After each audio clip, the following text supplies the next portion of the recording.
किसी और की, उसने एक प्रोग्राम बनाया कभी इन्हें राशन मिलेगा, ठीक, या कोई और प्रोग्राम बना दें कि साहब इनको इतने पैसे महीने में मिलेंगे, बना दिया।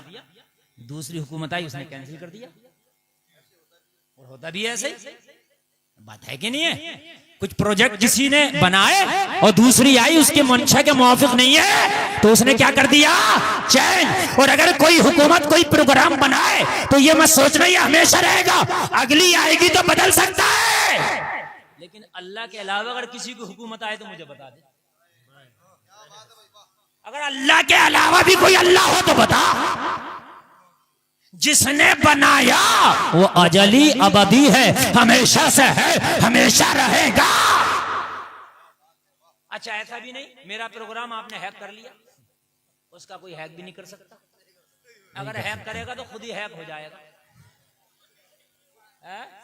बड़े बड़े आए और वो तो ऐसा हैक कर दे, ऐसा हैक कर दे, बड़े बड़े आए मूंछों पे चराग और ताव देते हुए वहीं से इशारा करता, दिल की रगें जो चल रही है ना, एक बंद हो जा, जरा मुंह फैला पड़ा हो। एक अगर नस बंद हो जाए दिल की तो पूरा प्रोग्राम इसका हैक हो गया, मुंह फैल गया। मेरी बात गलत तो नहीं है ना? उस रब से कौन पंगा ले सकता, उसका प्रोग्राम कौन चेंज कर सकता? जलसे में आने वालों मुझे बताओ, तेरा प्रोग्राम उस रब ने बना दिया, तेरा प्रोग्राम उस मौला ने बना दिया, उस रब ने बनाया, उस मौला ने बनाया। वो प्रोग्राम कोई हैक नहीं कर सकता, उस प्रोग्राम को कोई चेंज नहीं कर सकता, उसे कोई बदल नहीं सकता। अच्छा उस पर कोई उंगली भी नहीं उठा सकता कि तूने बनाया क्यों? कोई उंगली भी तो नहीं उठा सकता, तूने बनाया क्यों? कोई सरकार है तो कोई अपोजिट भी है, कोई पक्ष है तो कोई विपक्ष भी है। बोलो बोलो बोलो, है क्या नहीं है?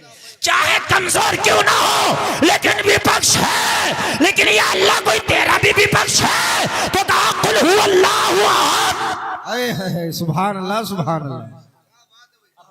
बिल्कुल मैं जवाब से नहीं दे रहा, मेरे भाई से बढ़ाओ, थोड़ी सी बड़ी मेहनत करना पड़ेगी, थोड़ा बढ़ाओ उसका। बोले तो कौन सा वाला लिए वाली कॉलम में कर दो यार, किधर है कॉलम? बाहर को कह रहे निकल के बाहर को आ जाए। तवज्जो करें आप यार, बड़ा अच्छा मूड बना हुआ। असल में मेहनत ज्यादा करना पड़ती है ना तो फिर तकरीर ज्यादा देर हो नहीं पाती जी। हाँ, हमारे इनसे मुलाकात करो अफजल भाई से, ये बड़े माहिर आदमी है, थोड़ी सी कर ले मुलाकात यार, मुलाकात में तो बात अच्छी बनती है ना। मजा आ रहा है कि नहीं आ रहा? कोई उंगली भी तो नहीं उठा सकता अल्लाह के प्रोग्राम पर, नहीं उठा सकता ना। कोई पक्ष है कोई विपक्ष है, लेकिन वो खुदा वो है कि उसका कोई विपक्ष ही नहीं। जी जी। कुल हुवल्लाहु अहद, अल्लाह एक है, लम यलिद वलम यूलद, न वो किसी से पैदा हुआ न उसने किसी को पैदा किया, न उसका कोई बाप न उसका कोई बेटा, न खानदान न कुनबे वाला है ही नहीं। अच्छा चलो वो अकेला है तो ऐसा होता हो कुछ आराम भी तो करता होगा वो, तो या अल्लाह ऐसा तो नहीं है? कहा ला ताखुजुहु सिनतुम वला नौम, आराम की बात करते हो, अल्लाह को तो ना ऊंग आए ना नींद आए। सुभान अल्लाह। जरा बोलो सुभान अल्लाह। अरे आराम की तो बड़ी बात है, मौला को न नींद आए न ऊंग आए, वो ऐसा अजली अबदी है, वो 24 घंटे हर सेकंड अपने बंदों पे नजर रखता है। तो जो तेरी रोजी है कोई रोक नहीं सकता, मिलके रहेगी, देने वाला खुदा है।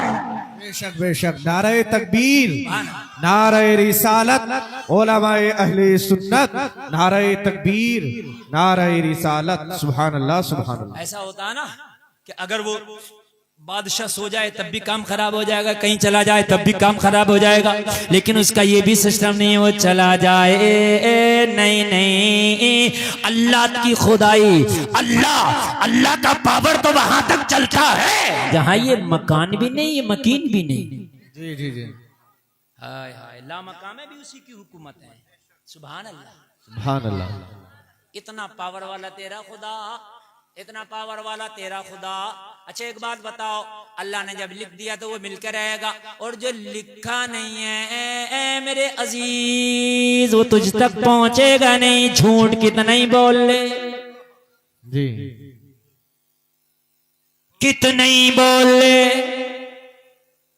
मिलके नहीं रहेगा। एक अल्लाह वाला ना सफर कर रहा, वो टांगों के सफर, पहले सफर टांगों में होते थे, घोड़ी पे, ऊंट पर टांगे, बग्गी, वो बग्गी में टांगे पे सफर। अल्लाह वाला बैठा था और कोई एक शख्स हजरत के पास में था, और जो पास में था वो ईमान वाला नहीं था, वो उसका ईमान ही नहीं था इस्लाम पे, कोई दूसरे मजहब का था। कहने लगा हजरत आपका ईमान है किस्मत का मिलकर रहता है। बोले बेशक मुकद्दर का मिलकर रहता है। कहने लगा अच्छा। एक चावल का दाना निकाला जेब से, कहने लगा बताओ ये किसके नाम का दाना है। अब यार वो अल्लाह वाले थे, अल्लाह वालों की तो आंखों से हिजाबात उठ जाते हैं। अल्लाह वालों ने देखा चावल के दाने को, कहा मत इम्तिहान, लेकिन नहीं हजरत बताइए इस दाने पे नाम किसका। आपका ईमान और आपका यकीन देखना चाहता हूं कि आपका जो मजहब है वाकई ठीक है, ठीक है। लोगों जरा ईमान मजबूत कर लेना, कान खोल करके सुनो। जो कसमें खाते हो, खुदा की कसम मुझे तो इतने की पड़ी है। अरे कसमें क्यों खा रहा, तेरी चीज है, तेरी 9 की है, तू 12 की बेच दे। कसम क्यों खा रहा है? तो खुदा की कसम मुझे 11 की पड़ी है, क्यों हराम कर रहा है इसे? तू तो ये क्या भाई मुझे तो 5 रुपए की पड़ी है, मैं तुझे 10 की दे रहा हूं, मुझे कितने की पड़ी है इससे क्या मतलब है? तिजारत है, मुनाफा लूंगा। जी जी। और हर आदमी जानता है तिजारत करने को यार ऐसे थोड़ी बैठा है, बीवी बच्चे, हर आदमी मुनाफा लेगा। व अहल्लल्लाहुल बैअ व हर्रमर रिबा, अल्लाह ने जो है बैዕ को जायज किया है, तो आप जो है तिजारत करें, शौक से करें, मगर फिर भी कसम खा रहा है झूठी। हजरत इस दाने पे किसका नाम?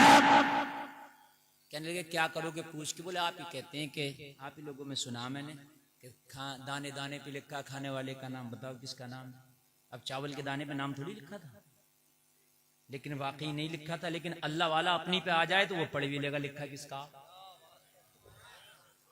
अल्लाह वाला तो अल्लाह वाला ठहरा।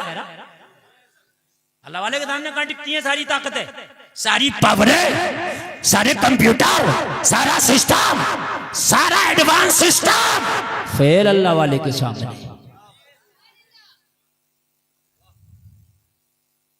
कहने लगे क्या करोगे? कहने लगे बताइए किसका है, फिर हम आपको बताते हैं। अल्लाह वाले ने एक स्यारस परिंदा होता है, उसका नाम लेके बताया, ये उसका नाम इस पे लिखा, वो परिंदा इसे खाएगा। कहने लगे बस लो खाएगा परिंदा, लिया और खा गया। लेकिन जो किस्मत में नहीं है नहीं मिल सकता, कुछ भी कर लो ना। शद्दाद ने जन्नत बनवाई मगर किस्मत में नहीं थी। रब ने कहा बनवा ले, मना नहीं कर रहा हूं, मगर किस्मत में नहीं है, रहेगा नहीं। ये झूठ बोल के, दलालियां करके, लोगों की खेत जोत के, मेंढे काट के, चक्रोड़ा तंग करके, कब्रिस्तान जोत के, लोगों को सता के, झूठ बोल के, हलाल और हराम कमा के, और उसके बाद में बिल्डिंग बनाता। मगर अल्लाह की रहमत ठान लेती है, अल्लाह की कुदरत ठान लेती है, बना ले, रहेगा नहीं। बना ले, रहेगा नहीं। और देखा कि बना के निपटा, इंतकाल हो गया, कहां रहा है? खा लिया। अल्लाह वाला खामोश। कहने लगा हजरत क्या हुआ? इस दाने पे तो आप कह परिंदे का नाम था, और ये तो मैंने खा लिया, मगर इसने जल्दी में खाया। बहस की थी ना, थोड़ा सा जल्दी में खाया, मुकाबले में था ना, तो जल्दी में खाया। वो हलक के नीचे तो न गया बल्कि ऊपर चढ़ गया। कभी कभी ऐसा होता है कि आप खाते हो तो कुछ ऊपर चढ़ जाता है, अब लगता है कि अब छींक आई, अब छींक आई, इस तरीके से। अब खा तो लिया, बात तो कर रहा, मगर अब छींक आई और अब छींक आई, ऊपर चढ़ गया। ये बग्गी चलते चलते रास्तों से गुजरी, थोड़ी दूर पर एक परिंदे का वही जोड़ा चुग रहा था। चुग्गा अपना जो चुग्गा लेता ना, ले रहा था। इसको छींक ऐन उसके सामने आ गई, और जब छींका तो नाक के रास्ते से वो चावल का दाना कूद के वहीं गिरा जहां वो परिंदा चुग्गा अपना ले रहा था। जैसे इसके सामने आया, इसने चोंच मारा और उठा लिया। अल्लाह वाले ने कहा बता नाम किसका है, तूने खा तो लिया था मगर तेरी किस्मत में नहीं था, अल्लाह ने तेरे हलक के नीचे नहीं जाने दिया। देख उसकी किस्मत में था, तेरे मुंह से होके भी वापस आ गया, अल्लाह वाले के कदमों पे गिर गया और गिर के बोला हुजूर मैं समझ गया अल्लाह हक है, सच है, उसका प्रोग्राम बिल्कुल फिक्स है। हाथ बढ़ा के मुझे कलमा पढ़ा दो। सुभान अल्लाह सुभान अल्लाह। उसका प्रोग्राम बिल्कुल सच है। मैं मान गया, मुझे कलमा पढ़ा दे, मुझे कलमा पढ़ा दे। और कलमा पढ़ के दाखिले इस्लाम हो गया। जलसे में आने वालों मुझे बताओ कितने लोग हैं ये सोचते हैं कि यार जब किस्मत का मिलकर ही रहेगा तो क्यों ना जायज तरीके से कमाए, क्यों ना हलाल तरीके से कमाए, क्यों ना अल्लाह ने अगर हमारी रोजी में अल्लाह ने अगर हमें मालिक निसाब किया है तो अगर ज़कात हमारे ऊपर है तो क्यों ना हम ज़कात निकालें। कितने लोग हैं लेकिन ऐसे ही खाते हैं, अगर तुमने ज़कात नहीं निकाली तो माल बढ़ेगा नहीं। आपकी ये सोच है कि अगर मैं ज़कात नहीं निकालूंगा तो मेरा माल बढ़ जाएगा। जलसे में आने वालों इस सोच को निकालना पड़ेगा। तेरा माल बढ़ेगा नहीं बल्कि तेरा माल घटता रहेगा, तेरे घर की बरकतें निकल जाएंगी, तेरे घर का सुकून और करार खत्म हो जाएगा, तेरी जिंदगी का करार खत्म हो जाएगा। जलसे में आने वालों अगर अल्लाह ने आपको मालिक के निसाब किया है तो हिसाब लगा के ज़कात निकालो। घर का जो मालिक मैन मुखिया है उसको चाहिए कि साल में एक बार बिल्कुल कलम लेके बैठ जाए और एक एक सिक्के का ज़कात निकाले, इसलिए कि मरने के बाद इसका हिसाब तुझसे होगा, बड़ा सख्त बैठेगा। और तू क्या सोचता है कि ज़कात दे दूंगा तो मेरा माल घट जाएगा? नहीं, बल्कि तेरा माल बढ़ जाएगा, बल्कि तू डॉक्टरों के पास जाने से बचेगा, बल्कि तेरा माल कोर्ट कचहरी में जाने से बचेगा, बल्कि तेरा माल सुन ले दूसरी गलत जगहों से जाने से बचेगा। अगर अल्लाह ने तेरे पास ज़कात वाजिब किया है, ज़कात निकाल, अपने माल को पाक कर। बेशक बेशक। लेकिन कितने लोग हैं, बहुत कम लोग हैं जो हिसाब लगा के ज़कात को निकालते हैं, सोचते हैं निकाल दिया तो कम हो जाएगा। लोगों तुम्हारी सोच गलत है। जलसे में आने वालों एक कान खोल करके सुनो, आप दुनिया का कोई भी काम कर लो मगर उसमें ऐसी गारंटी नहीं है